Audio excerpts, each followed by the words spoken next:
What's up, guys? Welcome back to the John Q channel. Thanks for watching. Today's video is going to be pretty awesome because I'm unboxing 3 guns by Smith & Wesson. Now, disclaimer, Smith & Wesson did send these out for me to review and put on the channel. So, just letting you guys know.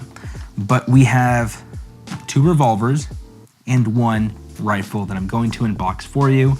Now, if you've been following my YouTube shorts, you know that I've already made some content on both of these revolvers.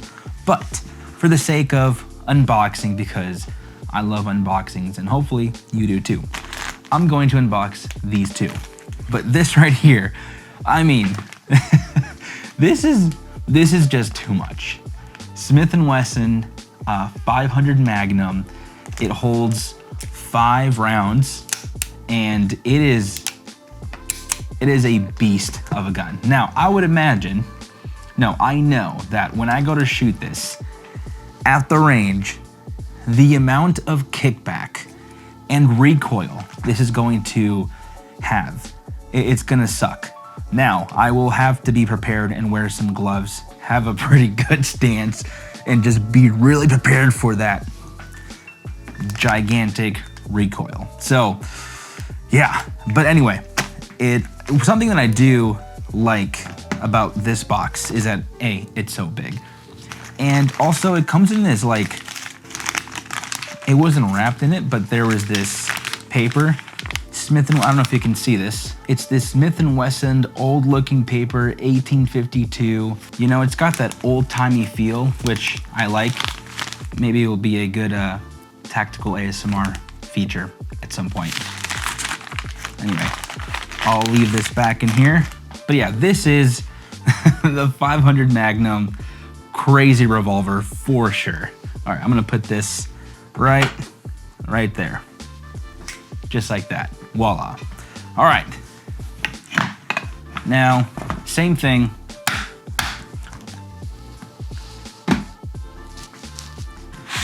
With this revolver, this is another Smith & Wesson 357 Magnum with a 6-inch barrel.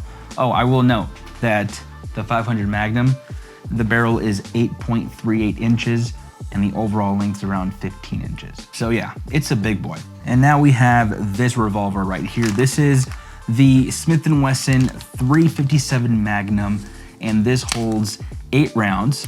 What's unique about this is that it's the Performance Center package. So I've already attached the pick rails on here.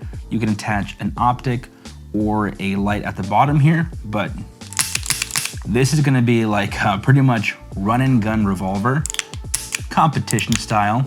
So for this, I'm pretty pumped to go to the range, make some content, and just see what this thing can do. The action on this though is pretty nice. That trigger pull, it's actually not that bad. So, same thing with this one. It's got that nice old-timey paper, which is kind of cool.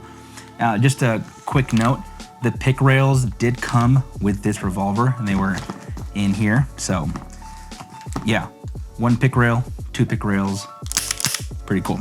Now this will live, right? Voila, right there. Okay. I will say I'm pretty pumped about unboxing this rifle for a couple of reasons. Reason number 1, I have a love for anything sports series when it comes to Smith & Wesson. And one of my first patrol rifles was actually a M&P Sport, I believe 1. And it was honestly one of the first guns that I bought, and it was from someone in the academy a few years ago. And I shot his gun at the range and I was like, oh, bro, I love this. I want to buy it. Ever since then, I've been a huge fan of M&P Sports. And now I have the M&P Sport 3. So yeah, here we go. And just so you guys know, the box, basic box, I don't know if I can show you this without dropping it, but here, let's do this. So open the box, you get a rifle. And then of course, underneath the rifle, we get 1 mag by mag pull, of course, 30 rounder. And we get the lock that nobody ever uses. Well, maybe you do. If you do, comment down below. We'd love to know if you actually use this lock. And of course, we have the warning, safety manual, all that good stuff. So like nothing crazy or fancy out of the box, just the rifle and a magazine. So let me close this up.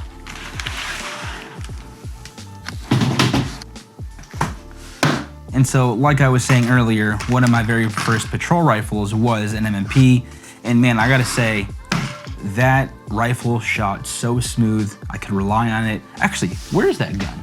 That's actually right here. Look at this.